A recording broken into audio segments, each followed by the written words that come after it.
Welcome back to How I Would Direct Epic the Musical. This is going to be part 3. We're going to focus primarily on Full Speed Ahead and Open Arms. So, due to Full Speed Ahead being more of what I call a story progression song, it's going to be less important and less visually interesting. While its motif is used a lot later on for things like Dangerous, I feel it's not important as a song. It's good to progress the story, though. So primarily for Full Speed Ahead, this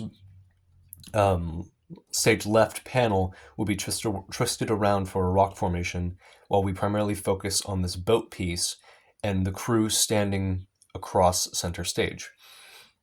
You'd have Odysseus at probably around the middle over here, Eurylochus, Polites, they'd all be introduced, and it would just kind of progress until they reach the island of the Lotus Eaters.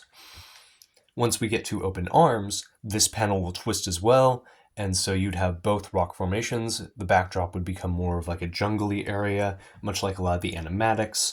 And so for Open Arms, being a song that's really painful for a lot of people, want to make it special. You have Polites being very jovial. You have a lot of really interesting imagery of the silhouettes with the pain Odysseus feels, as well as the good that Polites is trying to show him about the world.